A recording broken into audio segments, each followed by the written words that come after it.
Hello, this is international football commentator Derek Ray, and you're listening to the Ranks FC podcast.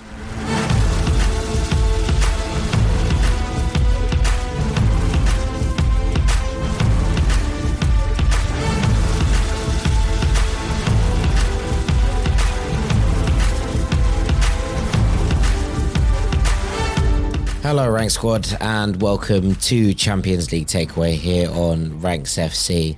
I'll be honest with you, I really thought about not recording tonight because on some nights the football seems secondary and this is one of those occasions. We should be sitting here talking about the wonder goal that Vinicius Jr scored to down Benfica at the Estadio de Luz. We should be talking about an incredible comeback from Galatasaray to down Juventus in Turkey. Should be talking about a crazy game between Monaco and PSG in France. And instead, everything has been overshadowed by the events in Lisbon, which will dominate the headlines for days to come. So today's Champions League takeaway is going to be pretty short. It's going to be sharp. We're not really going to talk about the football because it feels secondary, and we'll deal with that on tomorrow's episode when I'm back with Dean. We'll talk about some of the games that happened tonight and what went down and when there's kind of space for that to breathe, because tonight it all kind of feels like it doesn't hugely matter and it's a crying shame. So for anyone who hasn't seen the events that transpired at the Estadio de Luz in Lisbon, the home of Benfica, effectively what's happened is that after Vinicius Jr scores an absolute wonder goal to put Real Madrid 1-0 up, he goes to celebrate by the corner flag, does a little samba dance by the corner flag, and his teammates come over to him. There's a few bottles and things thrown from the crowd, and eventually they all come away. And in response, he turns and pulls up his shirt to show his name to the crowd. And then a couple of different players come and get involved, including Gianluca Prestianni, who is a 20-year-old Argentine winger who plays for Benfica. And words are exchanged, the groups are separated. There's a little bit of afters, a little bit of sort of handbags on the pitch. And just as the referee seems to have got control of the situation again, just before they're about to kind of restart the game, Prestianni pulls his shirt over his mouth and says something to Vinicius Jr, who immediately runs over to the referee and points at him. The referee then makes the X gesture with his hands, which is the symbol for a racial incident having taken place. And Vinicius Jr walks off the pitch and goes to sit in the Real Madrid dugout. Now chaos erupts everywhere. There's, conversations, arguments happening all over the place. And effectively what Vinicius Jr says to the referee, according to Kylian Mbappe, according to the Spanish press, according to a variety of different sources now, is that Prestianni called him mono, which means monkey. Now, Prestianni was caught on camera effectively saying, I was saying hermano instead, but it's under his shirt. So nobody will ever truly know the answer to that question. And there is a delay whilst things sort of simmer over. Vinicius Jr sits by himself in the dugout at that period.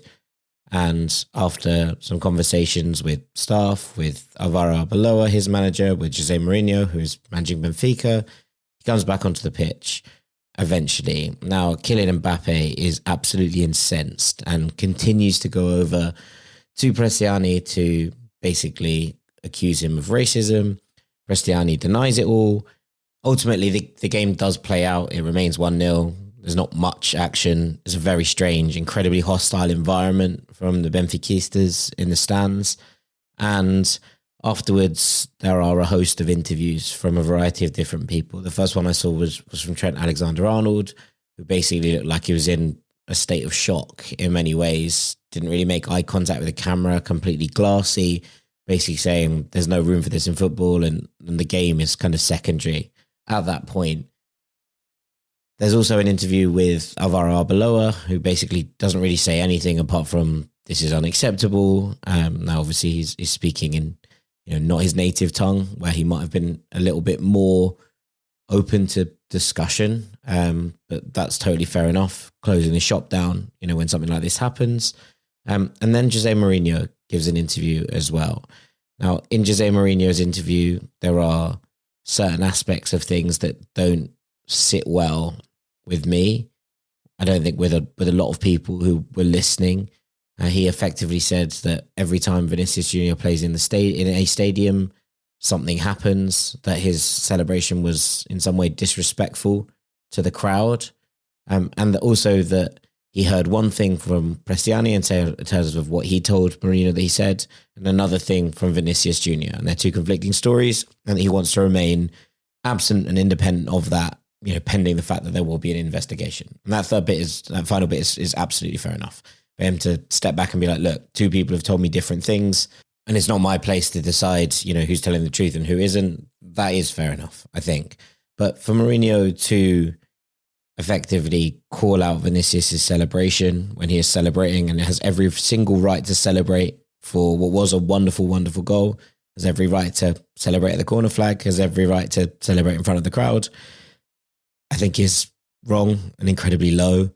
For him to come out and say, this is Benfica, the icon of this club was Eusebio, and therefore nobody could have possibly said anything that was racial abuse, feels like it jars hugely with me. That doesn't seem like something that needed to be said, or that even if...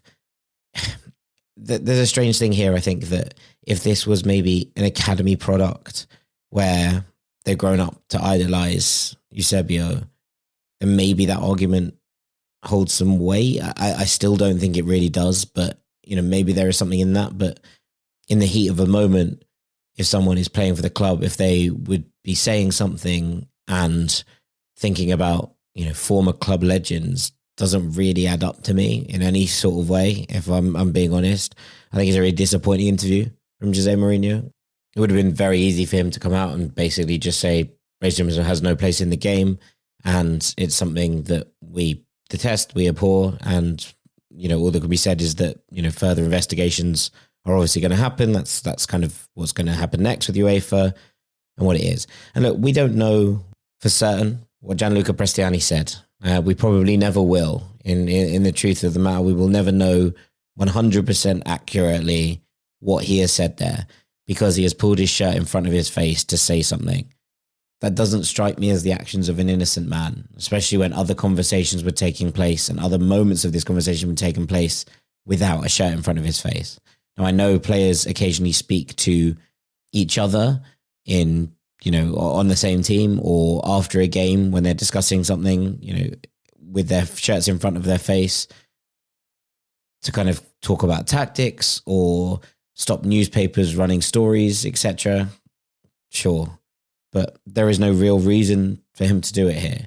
And he definitely says something to Vinicius Jr. Now, the reaction is pretty startling. It speaks to someone completely shocked by what he's just heard. And I think it's very interesting that what's come out afterwards is that Prestianni has effectively said, I was saying brother. Hermano is what the camera catches him saying to Kylian Mbappe. And I don't understand why you would put your shirt over your face to say hermano to someone. That doesn't really make any sense from where I'm standing. And it's just cast an incredibly dark shadow over what should have been such an entertaining night of football. The return of the Champions League, the knockout stages beginning, all of the excitement and kind of drama that comes with this stage of the competition. And we're sitting here and we're talking about all of the things that have been said instead. Now, Kylian Mbappe has come out and been pretty forceful in his own post-match interview, which I think was with RMC Sport in France. I've sat and watched quite a lot of the reaction to this from around the world. I thought Clarence Seedorf and Theo Walcott and Wayne Rooney spoke incredibly well on Amazon Prime here in the UK.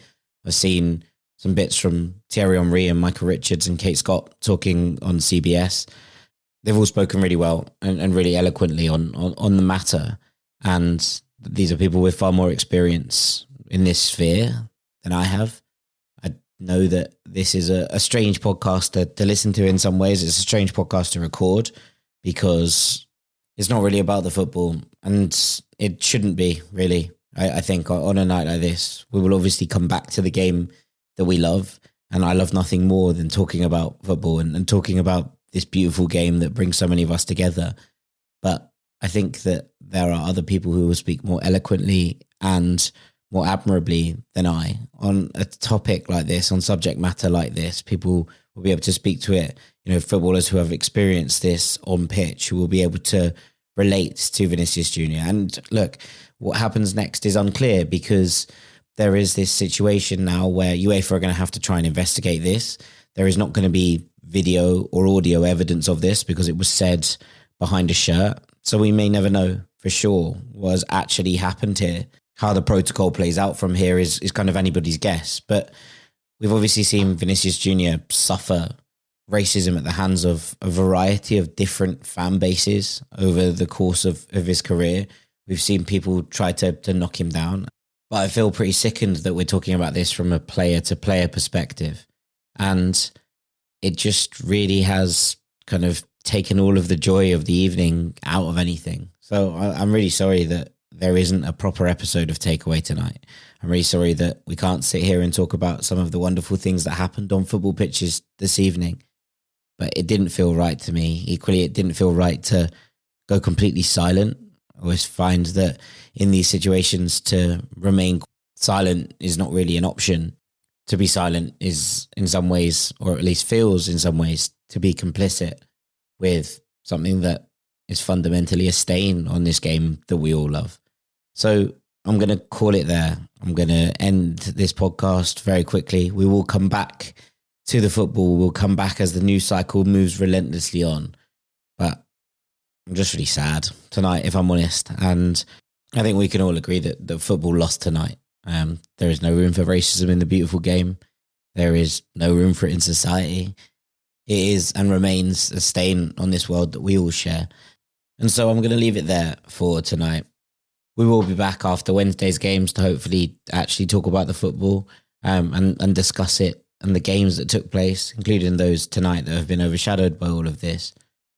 But this week I'd ask that if you're looking for people to listen to on this topic, to listen to Thierry Henry's excellent piece on CBS, to go and find the Clarence Seedorf clip from Amazon, which was excellent. He spoke so wonderfully about Benfica as a club, about the people in it, and, about his relationship with Jose Mourinho, and about why some of the comments tonight have felt disrespectful and downright wrong in different questions. To listen to the brilliant Mr. Kwonga and Ryan Hunn on Stadio, who are always so incredibly measured when it comes to situations like this and speak about it with such a depth of feeling. And to stay safe and stay kind and look after each other over the next couple of days and couple of weeks, because ultimately that's all we've got. Thank you, Rank Squad. As ever, appreciate you all. And Dean and I will be back tomorrow. But for now, thank you so much for listening. I'll see you very shortly. Take it easy. Peace.